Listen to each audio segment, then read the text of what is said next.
fill the air. We must not lose our faith in living. We must not despair, for a difficult time has come upon us. Joy must fill the air. Oh, it makes me feel so good to be here with all of you and to come together and to show you some fabulous puppet shows.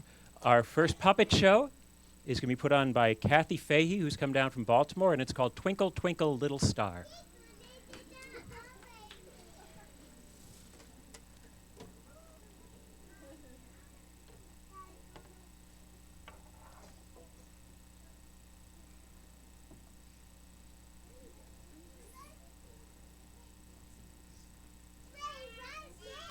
Oh, pardon me.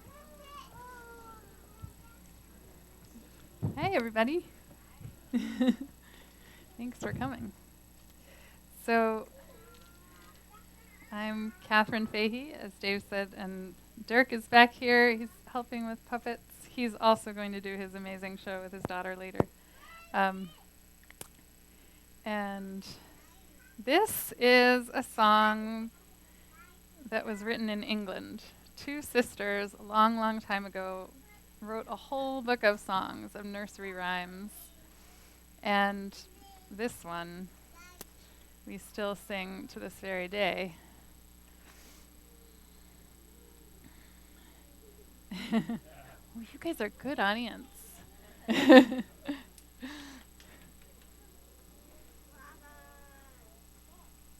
And if you know this song and you'd like to sing along a little bit, feel free. Okay.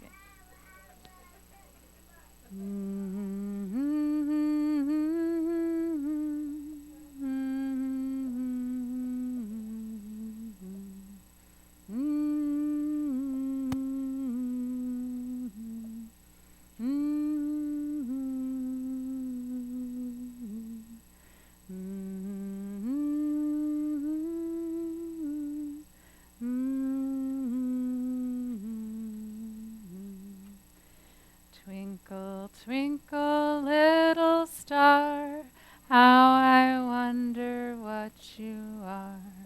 Up above the world so high, like a diamond in the sky. Twinkle, twinkle, little star, how I wonder what you are. And the traveler in the dark thanks you for your tiny spark. You would not know which way to go if you did not twinkle so. Twinkle, twinkle, little star, how I wonder what you are. Let's sing it one more time. Twinkle, twinkle, little star, how I wonder what you are. Up above the world so high, like a diamond in the sky. Twinkle, twinkle, little star, how I wonder what you are.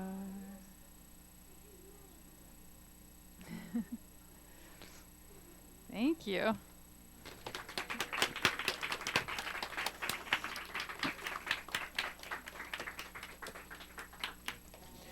I love that song. I love the idea that, there was this time where we had no one to tell us what the stars were, and I like to imagine people looking up at the stars, imagining what they might have been.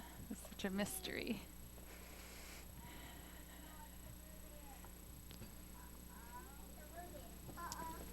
Again, that was Catherine Fahey, and all of those shapes were she cut out by hand. They're not painted, they're on paper, which she cuts out with a sharp little knife. Does it take much time?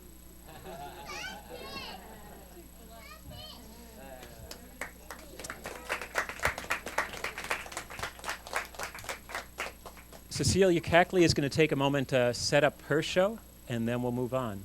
It is called The Bridge, or El Puente.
Well, have you heard about this painter, Vincent van Gogh?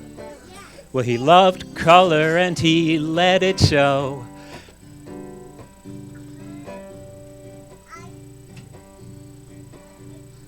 Well, in the museum, what have we here? The most soulful painter since Jan Vermeer. He loved life so bad. His paintings had twice the color other paintings had. So bad that the world had to know. He loved color and he let it show. Well, now in the museum I was feeling bad and trying to find a way not to be so sad. I saw his paintings in that room so sincere, and Vincent van Gogh, you know, he seemed so near. He loved life that way. His paintings said things that paintings seldom say. So bad that the world had to know. He loved color and he let it show. Well, what can I tell you about this Vincent van Gogh? He loved color and he let it show. Look at those colors that he saw in the sky, and you can see that Vincent was no ordinary guy. See, he loved life so like he did. His paintings showed the things that other paintings kept hid. He loved life so bad the world had to know. He loved color and he let it show. Well, have you seen some of these paintings by Vincent van Gogh? If you did, well, I think you'd know. It's it's easy to see, but it's hard to explain it, 'cause Vincent van Gogh painted like nobody else painted. He loved, life with a passion. He made those other painters look kinda old-fashioned. He loved life so bad the world had to know. He loved color and he let it show. Vincent van Gogh. Vincent van Gogh. Vincent van Gogh. Next show, other people from Baltimore. It's Dirk Jacobs and his daughter Azaria putting on Wild.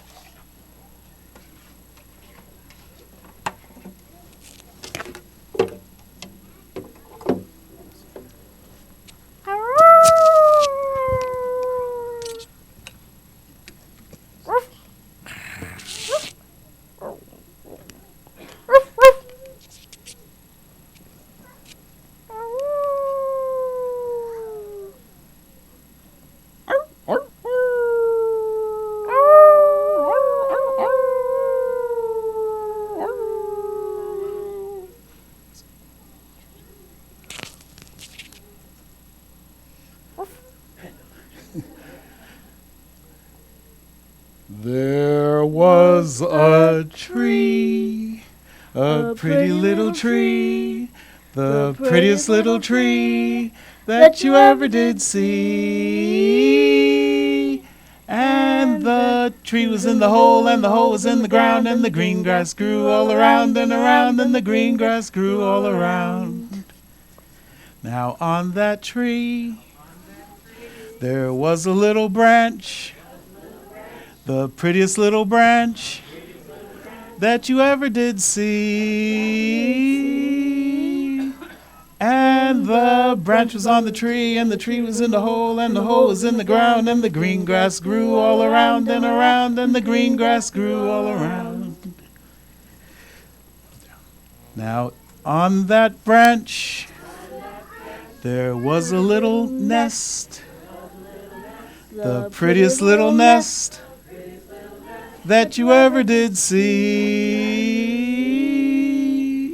And the nest was on the branch, and the branch was on the tree, and the tree was in the hole, and the hole was in the ground, and the green grass grew all around and around, and the green grass grew all around. Now in that nest There was a little egg, the prettiest little egg that you ever did see.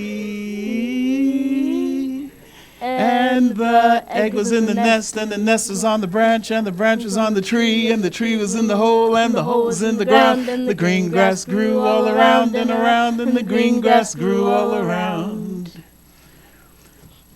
Now in that egg, there was a baby chick, the prettiest baby chick that you ever did see. And the chick was in the egg, and the egg was in the nest, and the nest was on the branch, and the branch was on the tree, and the tree was in the hole, and the hole was in the ground, and the green grass grew all around and around, and the green grass grew all around. Now in that chick, there was a little heart, the prettiest little heart that you ever did hear. And the beat went.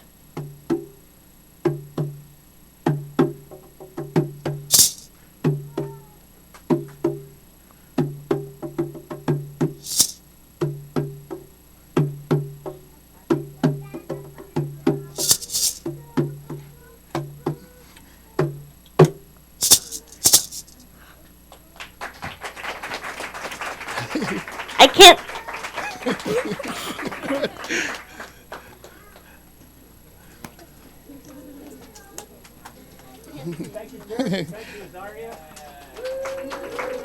Thank you, Bob. Let's go, Bob.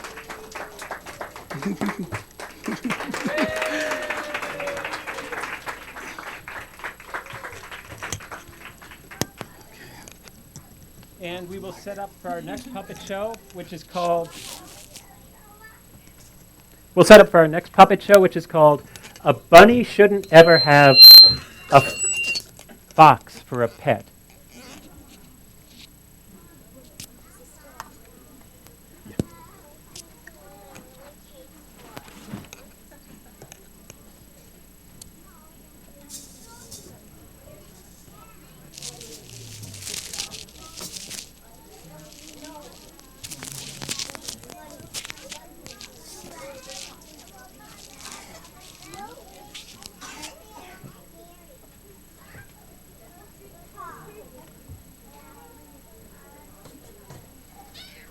It's taking a minute to move on.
We have an important story for you.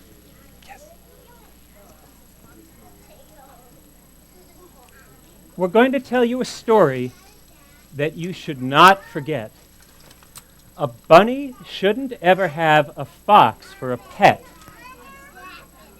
He might seem like the nicest animal that you have ever met, but a bunny shouldn't ever have a fox for a pet.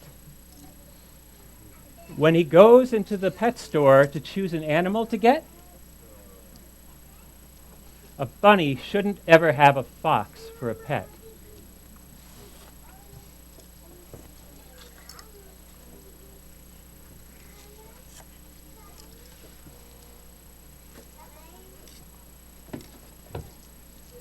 Well, Mr. Bunny, there are many different animals that make wonderful pets.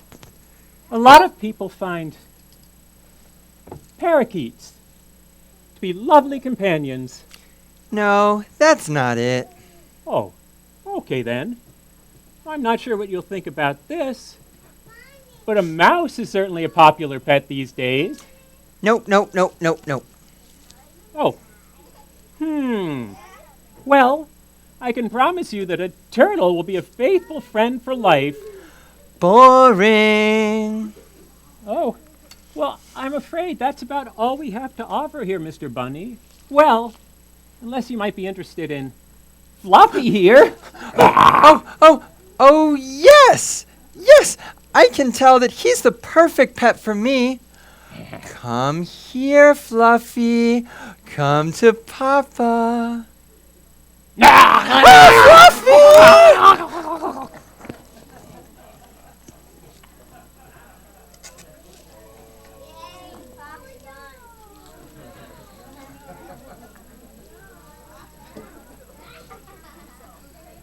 When it's dinner time for Fluffy, you'll have the table set. But a bunny shouldn't ever have a fox for a pet. If you don't know what to feed your fox, he's going to get upset. A bunny shouldn't ever have a fox for a pet. He won't be happy. He won't be happy eating things like carrots or tofu or bread. A bunny shouldn't ever have a fox for a pet.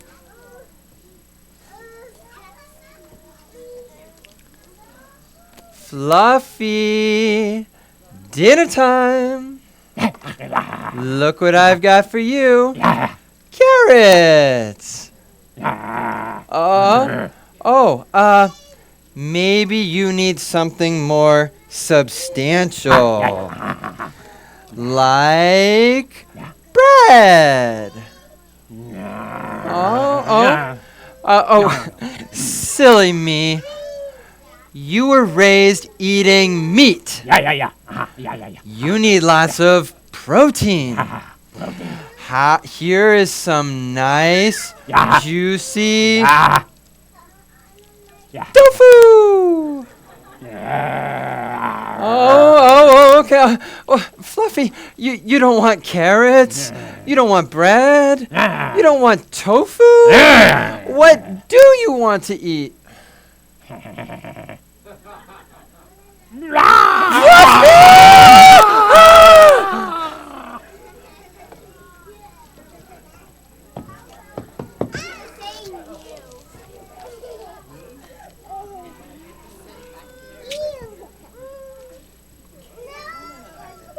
Taking Fluffy to the park is something you'll regret.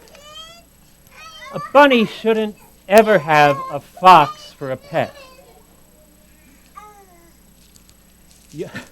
You'll find out if you try to play a little game of fetch that a bunny shouldn't ever have a fox for a pet. It can seem so nice to take a walk when the sun begins to set, but a bunny shouldn't ever have a fox for a pet.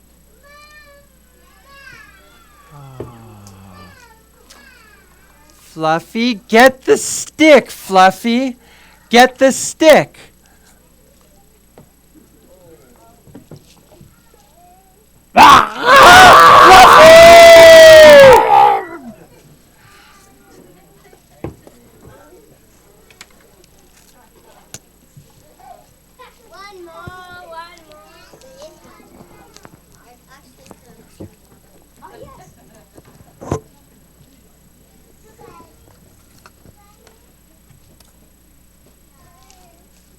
In quiet times with Fluffy, though, It seems like there's no threat, but a bunny shouldn't ever have a fox for a pet.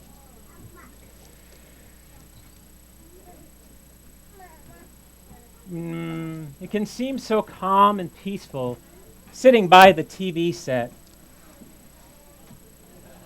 but a bunny shouldn't ever have a fox for a pet. Bunny and fox. Oh, Fluffy. This is so nice. It's just like I imagined pet ownership would be. Is there anything else we could possibly want? Get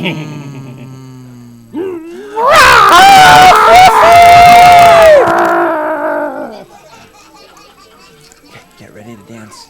Not yet.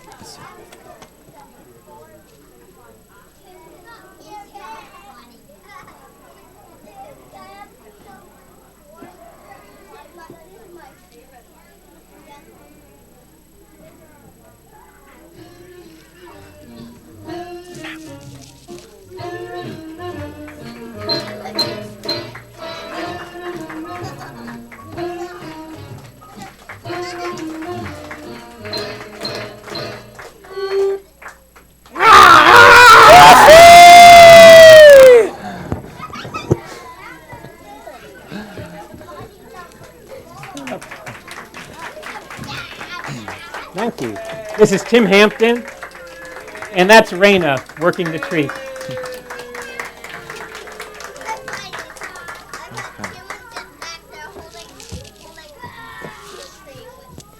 And we're going to take a moment and set up for our last show.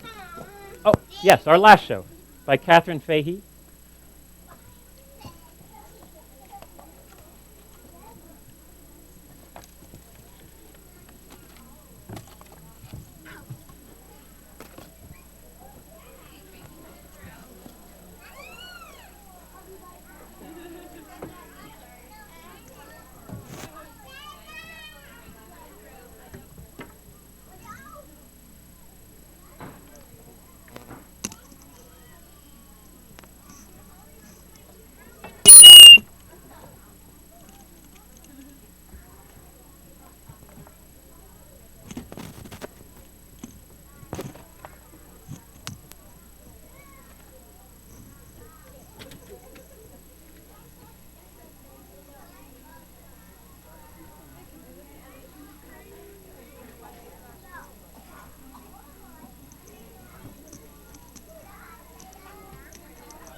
Hello, everybody. Can you hear me? Yeah? You can hear me? Can you guys in the back hear me? No, you can't hear me.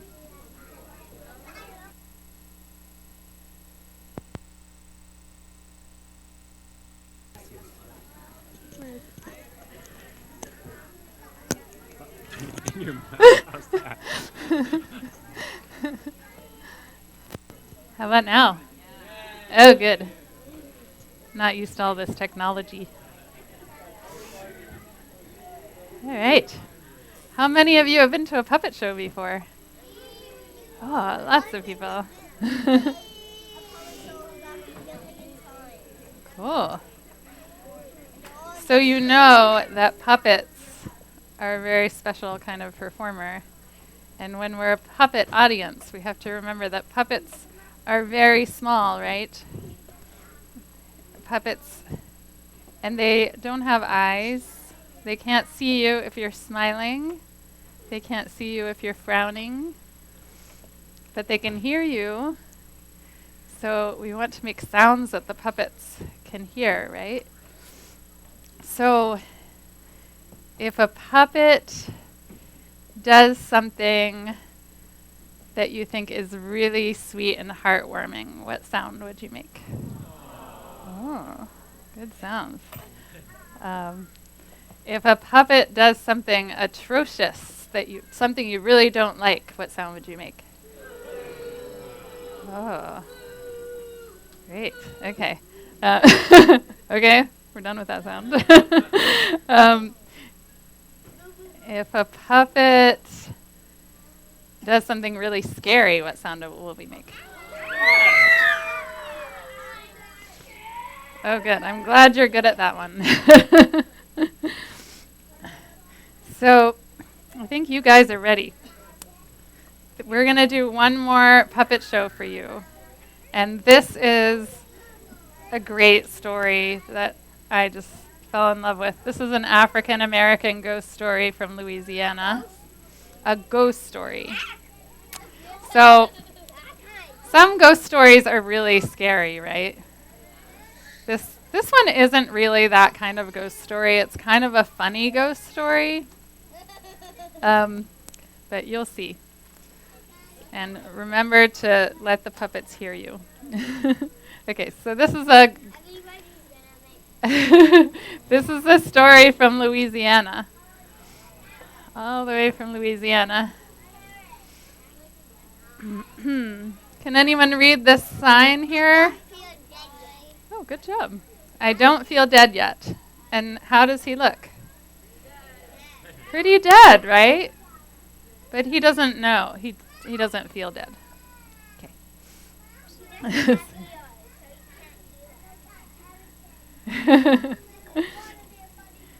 He can still hear you. Okay, are we ready, Dirk? Okay, we're ready, John.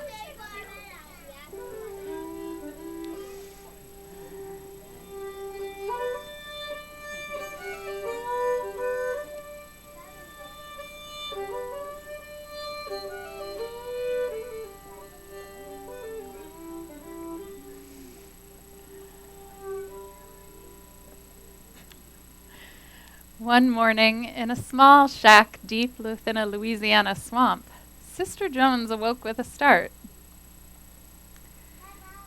She was a bit uneasy, for she had dreamed of a beautiful wedding.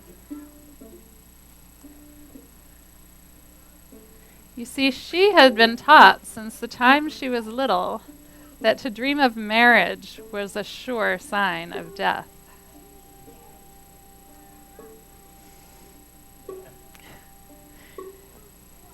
Sister Jones lay there and she wondered. She wondered who was going to be the one to slip from this earthly life to the next, she or her husband Cephas. Well, about a week later, she got her answer. Her husband, who'd been suffering with the consumption, took a turn for the worse and slipped from this life into the spirit world. Sister Jones was sad to see her husband go, but she should have seen it coming, for she had been warned by the dream. Sister Jones immediately covered all the mirrors in the house, because everyone in town knew that if you didn't, the image of the dead would remain in your mirrors. Now, Sister Jones loved her husband, but she didn't want his image hanging around in those mirrors.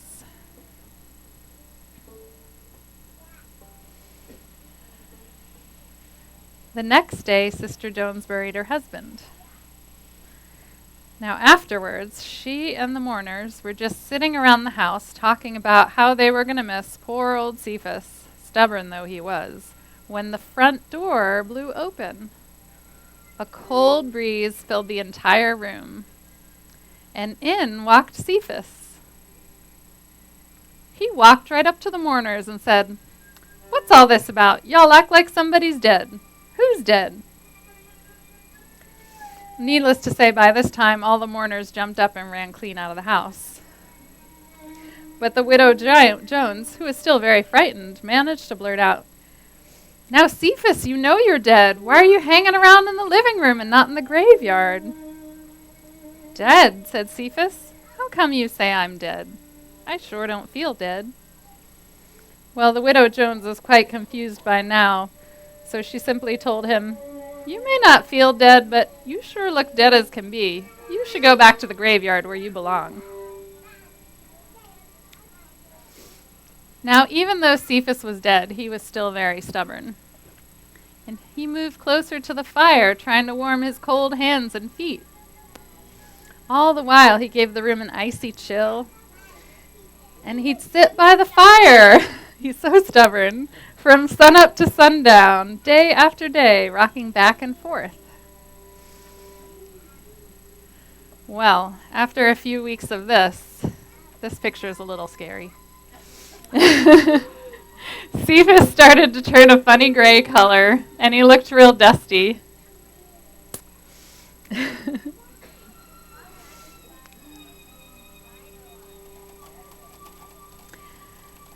Now, the widow Jones hadn't received any company since the husband's untimely return. She began to wonder just how long this corpse would last. The insurance money refused to pay the insurance because Cephas told everyone that he wasn't dead. To make matters worse, the undertaker threatened to take the coffin back if Cephas refused to lie in it.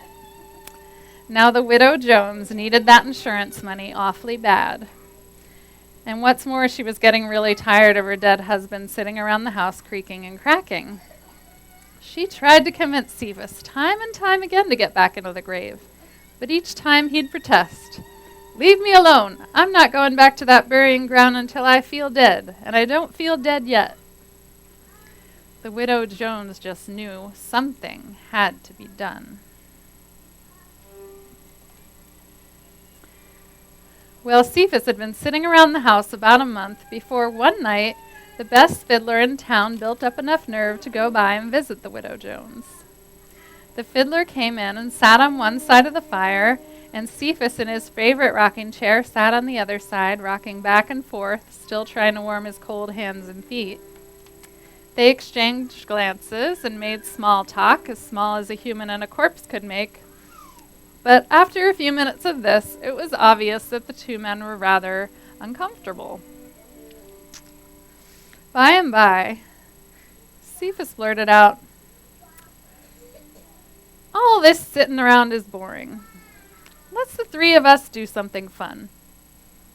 Hey, how about some music, brother fiddler? Let's dance and limber up our joints a bit."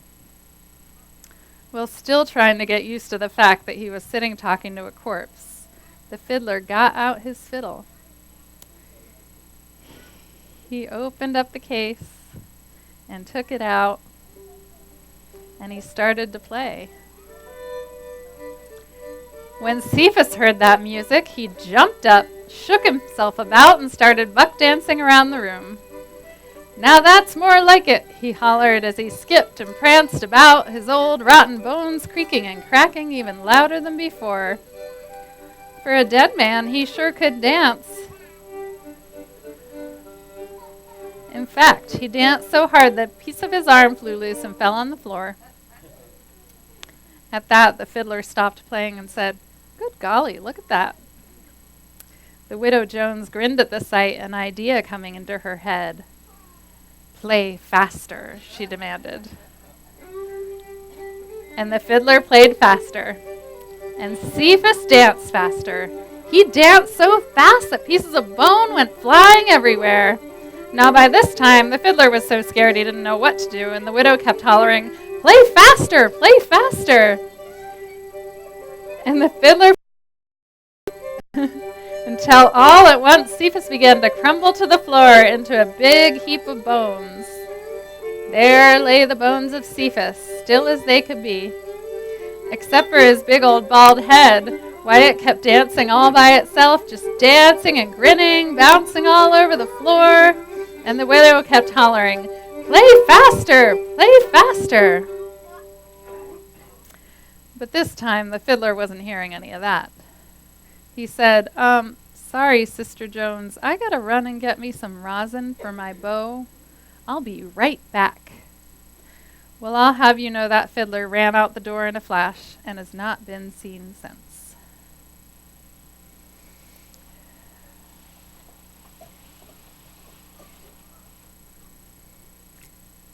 When the fiddling stopped, Cephas's bald head grinned up at his wife and said, "What happened to the music?" No, he didn't say yuck. "I want to dance some more." Well, the widow simply looked at the head and said, "The music has stopped, Cephas, and so have you. You have danced yourself into a big heap of bones, and now it's time for you to go back to the graveyard."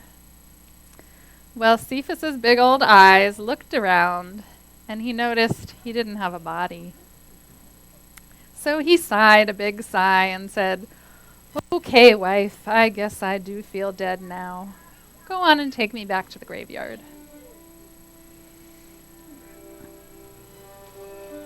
So the widow Jones gathered up all the bones and took them back to the graveyard. But she was real careful this time to lay them all crisscrossed, so Cephas couldn't get up and dance some more. And after that, Cephas didn't get up and dance anymore.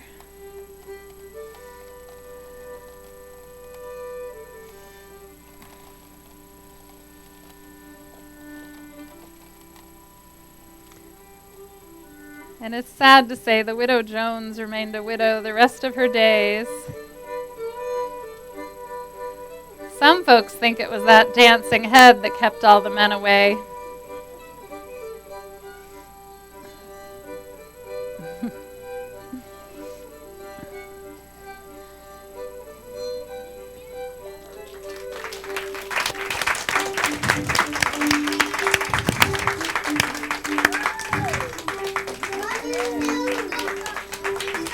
Thank you.